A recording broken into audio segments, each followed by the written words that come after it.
കണ്ടേതു ഒരു കർലാസിന്റെ തോണി ഉളയും കാട്ടിലല.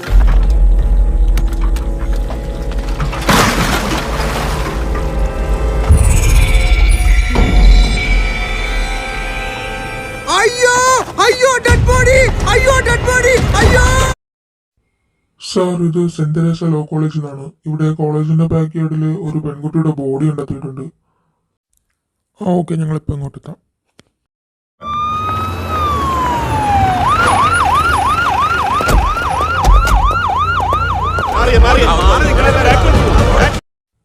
ഇതൊരു മർഡർ ആണെന്ന് എന്തായാലും ഉറപ്പാണ്. ഫർദർ ഇൻവെസ്റ്റിഗേഷന് ഞാൻ ഇൻസ്പെക്ടറെ വിളിക്കാം. സാർ ഇപ്പൊ ഇങ്ങെത്തുമായിരിക്കും.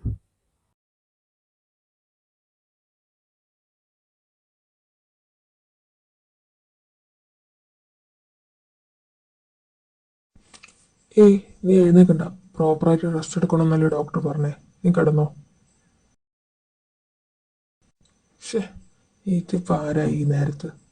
ഹലോ സാർ, ഇവിടെ സെന്റ് തെരേസ ലോ കോളേജിലെ ഒരു പെൺകുട്ടിയുടെ മൃതദേഹം കിട്ടിയിട്ടുണ്ട്. കണ്ടിട്ട് മരണമാണെന്നാ തോന്നുന്നത്. സാറൊന്ന് പെട്ടെന്ന് വരണം.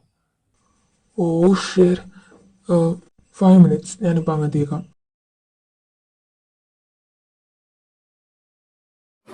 ഏട്ടൻ ഇത് ഇത്ര നേരത്തെ പോകുന്ന എന്ത് ഓഫീസിൽ നിന്നല്ല കോൾ വന്നിട്ടുണ്ടായിരുന്നു? ഫുഡൊന്നും കഴിച്ചില്ലല്ലോ. അതെ, ഒരു എമർജൻസി കേസാ. പിന്നെ നീ എൻ്റെ കാര്യം ഓർത്തിട്ട് പേടിക്കണ്ട. ഞാനത് ഇവിടെ നിന്ന് ക്യാൻറ്റീൻ വല്ല ഫുഡ് കഴിച്ചോളാം. നീ മര്യാദയ്ക്ക് ആഹാരമൊക്കെ നേരവണ്ണം കഴിക്കണം കേട്ടോ. പിന്നെ മരുന്ന് ഞാൻ അവിടെ എടുത്തു വെച്ചിട്ടുണ്ട്. ഡാഡി പോവാട്ടോ. അമ്മേനെ വെറുതെ ബുദ്ധിമുട്ടിപ്പിക്കരുതേ. കൊച്ചിനെ കൊഞ്ചിച്ചേക്കാൻ മതി. എന്തായാലും മാഷ് പോവാൻ ഇറങ്ങിയതല്ലേ, പോയിട്ടൊക്കെ. ഏട്ടൻ്റെ ജീപ്പ് ഒന്നുമില്ലല്ലോ, ഇനിയിപ്പോൾ എന്തിനകത്ത് പോവും?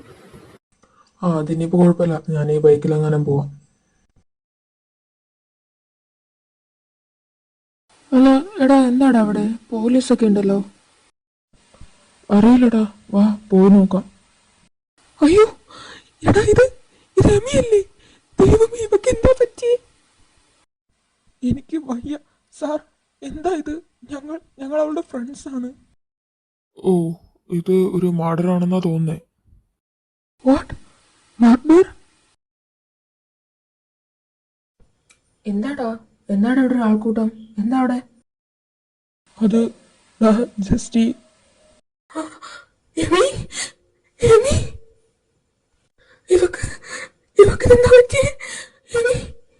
എന്താടാ പറ്റി? ജസ്റ്റ് നീ ഒന്ന് സമാധാനപ്പെട്. സാമേ, എന്താടാ ഇതൊക്കെ? എനിക്കറിയില്ലടാ. ഇന്നലെ കൂടെ ഞാൻ അവളെ കണ്ടതല്ലേ. എനിക്കറിയില്ല ഒന്നും. അല്ല, റോഷൻ എവിടെ? റോഷൻ ജസ്റ്റിൻ, എന്താടാ അവിടെ? നീ ഇപ്പൊ അങ്ങോട്ട് പോണ്ട. റോഷൻ, നീ അവിടെ നിൽക്കേ. ഏയ്, നീ മാറ്, ഞാൻ നോക്കട്ടെ.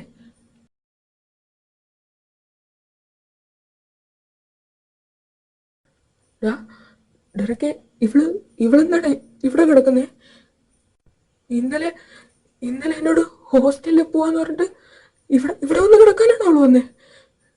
വാടാ, അവളുടെ തെളിയിക്കാൻ പറയും. നമുക്ക് വീട്ടിൽ പോവാം. നിങ്ങൾ എന്താടാ ഒന്നും പറയാത്തെ? ജസ്റ്റ് എന്താടാ? എടാ യമി, അവള് പോയടാ. പോയെന്നോ? എങ്ങോട്ട്? നിങ്ങൾ എന്തൊക്കെയാ പറയുന്നേ? അവക്കങ്ങനെ എന്നെ ഇട്ട് പോവാൻ പറ്റുമോ? പറയടാ, അവക്ക് എന്നെ ഇട്ട് പോവാൻ പറ്റുമോ? നിക്ക്, ഞാൻ വിളിച്ച അവൾ എഴുന്നേക്കും. റോഷ, അങ്ങോട്ട് പോവല്ലേ. ആരാ ഇത്? അങ്ങോട്ട് മാറിയുന്നേ. എന്തായി കാണിക്കുന്നേ? സാർ, അതവളുടെ ട്വിൻ ബ്രദറാണ്.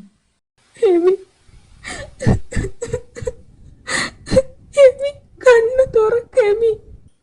ഞാൻ അച്ഛനോടോ എന്താ പറയുന്നത്? എടോ, എന്തായി? ഫോറൻസിക് ഒക്കെ വന്നായിരുന്നോ? സാർ വന്നായിരുന്നു. ബോഡി ഇനി പോസ്റ്റ്മോർട്ടത്തിന് എടുക്കണം. അല്ല, ഇതൊക്കെ ആരാ? എല്ലാത്തിനെയും പിടിച്ച് മാറ്റം ഇടുന്നു. സാർ, അത് മരിച്ച പെൺകുട്ടിയുടെ ഫ്രണ്ട്സും പിന്നെ ബ്രദറും ആണ്. Friends and brother? അല്ല, മൊഴിയൊക്കെ എടുത്തായിരുന്നോ? അതെ. ഇവിടെ പാല് കൊണ്ടുവരുന്ന ഒരാളായിരുന്നു ആദ്യം ബോഡി കണ്ടത്. അയാളുടെ മൊഴി എടുത്തിട്ടുണ്ട്. ആ ഓക്കെ. അപ്പോൾ ഇവരുടെയൊക്കെയോ? അത് ഇല്ല സാർ, ഇവരുടെ മൊഴിയൊന്നും എടുത്തില്ല. എന്തായാലും ഇവരുടെ മൊഴി എടുക്കണം. എന്നാ പിന്നെ ഇവരിൽ തന്നെ നമുക്ക് അങ്ങ് തുടങ്ങാം. സോ നീയാണ് അവളുടെ ട്വിൻ ബ്രദർ. അപ്പോൾ അവളുടെ കാര്യങ്ങളൊക്കെ നന്നായിട്ട് അറിയായിരിക്കുമല്ലോ. എങ്കിൽ പറ, ഈ ബോഡി എങ്ങനെ ഇവിടെ വന്നേ?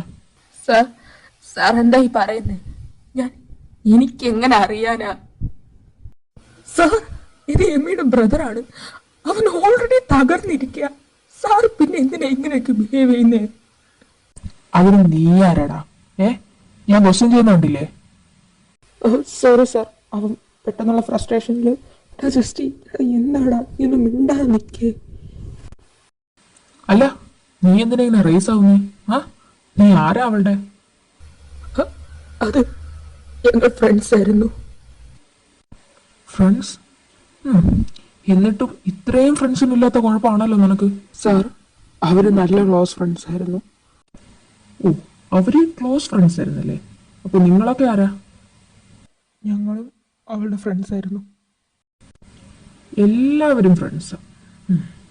അല്ല, നിങ്ങളൊക്കെ ഹോസ്റ്റലിൽ നിന്നാണ് പഠിക്കുന്നത്? ആ അതെ സാർ. കോളേജിൽ നിന്നും എത്ര ദൂരം വരും ഹോസ്റ്റലിലേക്ക്? സാർ എന്താ ഈ പറഞ്ഞു വരുന്നേ? വെൽ, എൻ്റെ മുമ്പിൽ നിങ്ങൾ എല്ലാവരും സസ്പെക്ട്സ് ആണ്, ഈച്ച് ആൻഡ് എവ്രി വൺ. അവളോട് ഇത്രയും ക്ലോസ് ആയിട്ടുള്ളത് നിങ്ങളൊക്കെ തന്നെയാണ്.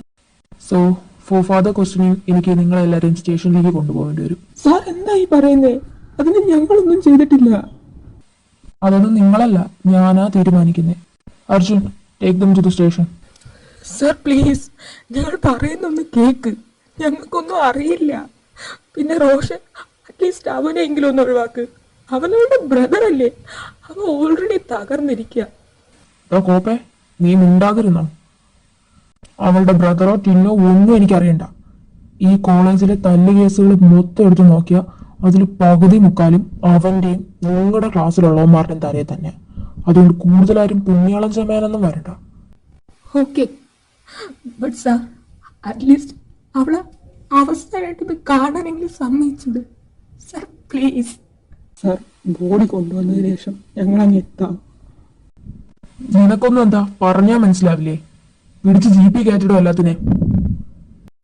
അതെങ്ങനെയാ സാറേ ഞങ്ങളുടെ കോളേജിൽ വന്ന് ഞങ്ങളുടെ കൂടെ പഠിക്കുന്നവന്മാരെ ഒരു തെളിവില്ലാതെ പിടിച്ചോണ്ട്? അതെ സാറേ, അവന്മാർ ചെറിയ തല്ലുപിടി കേസൊക്കെ ഉണ്ടാക്കുമെന്നല്ലാതെ ആ പെൺകുട്ടി അവർക്ക് കൂടപ്പുറപ്പിനെ പോലെയായിരുന്നു. അവർക്ക് അങ്ങനെയൊന്നും ചെയ്യാൻ പറ്റില്ല. കൂടുതൽ പ്രശ്നമൊന്നും വേണ്ട, ഞങ്ങൾക്ക് ഇവരെ കൊണ്ടുപോയേ പറ്റൂ. മാറി നിൽക്ക്.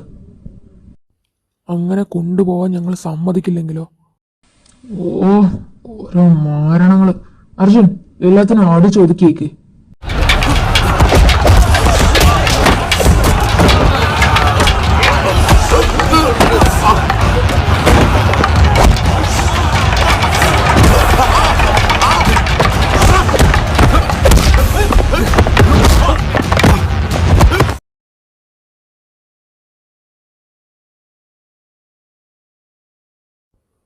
സാർ, പിള്ളേർ അടങ്ങുന്ന ലക്ഷണമൊന്നും കാണുന്നില്ല.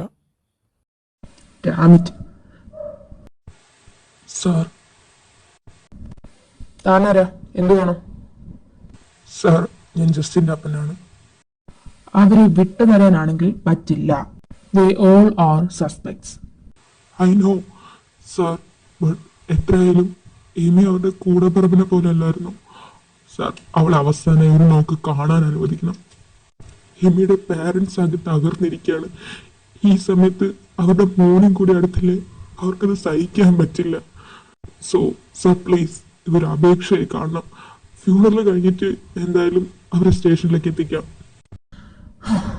ഓക്കെ, പക്ഷെ 2 മണിക്കൂറിനുള്ളിൽ അവരെല്ലാവരെയും സ്റ്റേഷനിൽ എത്തിക്കണം. Okay sir, thank you so much.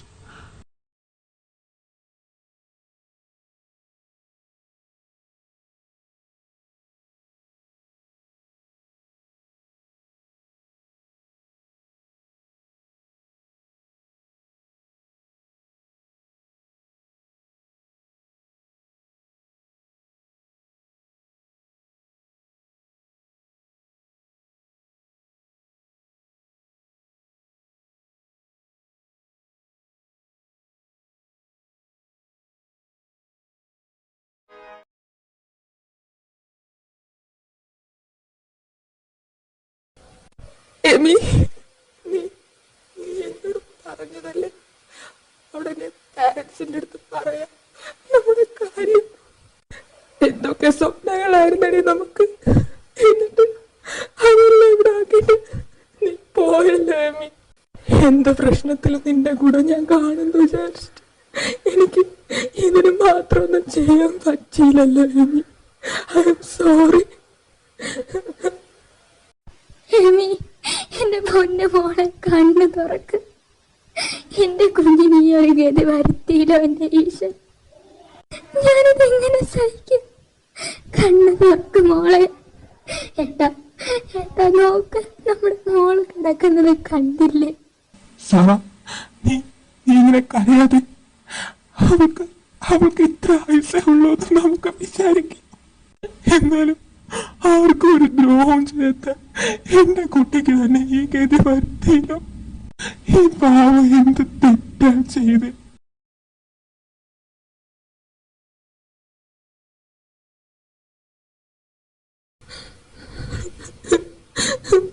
ചെയ്യടാ, എനിക്ക് എനിക്ക് സഹിക്കുന്നില്ലടാ. അവളില്ലാതെ ഞാൻ എങ്ങനെയാടാ? ജസ്റ്റ് ഇവിടെ എല്ലാരും ശ്രദ്ധിക്കുക. നിനക്കറിയാലോ, എനിക്കല്ലാതെ ഇവിടെ മറ്റാർക്കും നിങ്ങളുടെ റിലേഷൻഷിപ്പിനെ പറ്റി അറിയില്ല. സോ പ്ലീസ് നീ ഒന്ന് കാമാവാൻ ശ്രമിക്കേ. പറ്റുന്നില്ലടാ, എനിക്ക് എനിക്ക് പറ്റുന്നില്ല. നിനക്കറിയോ, ഞങ്ങളുടെ മാരേജിന് വൈറ്റ് ഗൗൺ ഇട്ട് എന്റെ ഒപ്പം നിൽക്കുന്നത് അവൾ ഒരുപാട് സ്വപ്നം കണ്ടതാ. പക്ഷെ അതിങ്ങനെയാവുമെന്ന് ഞാൻ വിചാരിച്ചില്ല. പ്രണയിച്ച് കോരി തീരും മുമ്പ് അവൾ എന്നെ വിട്ട് പോയില്ലേ.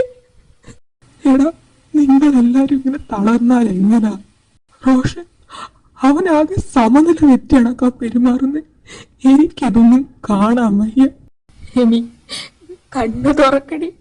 നിന്റെ ഏട്ടനല്ലേ വിളിക്കുന്നേ? ഒന്ന് കണ്ണു തുറക്കേമി. നമ്മൾ ഈ ഭൂമിയിൽ വന്നത് ഒരുമിച്ചല്ലേ? പിന്നെ പിന്നെ എന്തിനാ നീ എന്നെ മാത്രം ഇവിടെ ഇട്ടിട്ട് നീ ഒറ്റയ്ക്ക് പോയി? എമി, ഞാൻ നീ പറയുന്നില്ല കേൾക്കാം. ഞാൻ തല്ലുണ്ടാക്കാനൊന്നും പോവില്ല എമി. പ്ലീസ് പ്ലീസ് ഒന്ന് കണ്ണു തുറക്കേമി. റോഷ, ആ ജസ്റ്റി, നീ അവളും എല്ലായിരുന്നു വലിയ കൂട്ട്. നീ പറഞ്ഞ ചിലപ്പോ അവളെ എനിക്ക് ഒന്ന് പറ ജസ്റ്റി, പ്ലീസ് നീ ഒന്ന് പറ. റോഷ, നീ കരയാതെ. നീയും കൂടി ഇങ്ങനെയായ എനിക്ക് പറ്റില്ലടാ. ഇത് ചെയ്തവനെ നമുക്ക് കണ്ടുപിടിക്കണ്ടേ? നമ്മുടെ എനിക്ക് നീതി വാങ്ങിച്ചു കൊടുക്കണ്ടേ?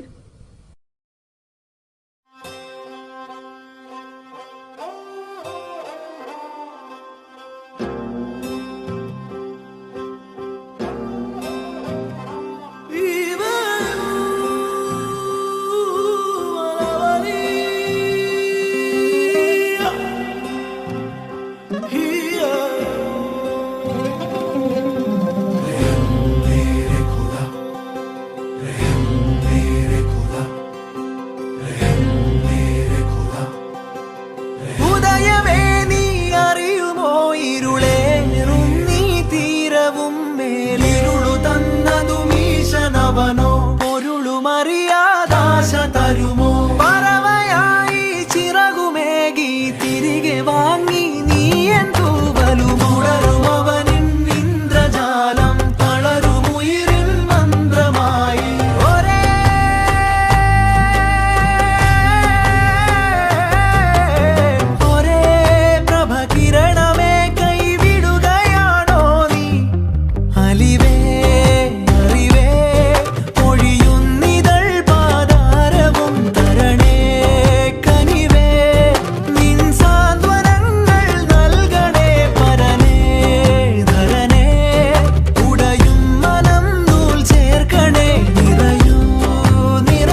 കടലാകെ അലയും ഹൃദയം തീരുമോ ചിതയിൽ നെഞ്ചിലാടും തീമഴ പൊഴിയും മഞ്ഞു പോലുമെരിയും നേരവും വ്യഥ വിങ്ങുമേ ഈ തനുവിലായി എന്നുയിർ നിന്നിലും തരൂ ഇവനൊരു പ്രാണനാ പ്രാണനെ പൊതിയുന്നൊരൻ സാരമേ പാതിയായി തീരുവാൻ തരികില്ല എൻ മലരേ അലിവേ അറിവേ പൊഴിയുന്നിതൾ പാതാരവും തരണേ കനിവേ നിൻ സാന്ത്വനങ്ങൾ നൽകണേ പരനേ ധരണേ ഉടയും മനം നൂൽ ചേർക്കണേ നിറയൂ നിറവേ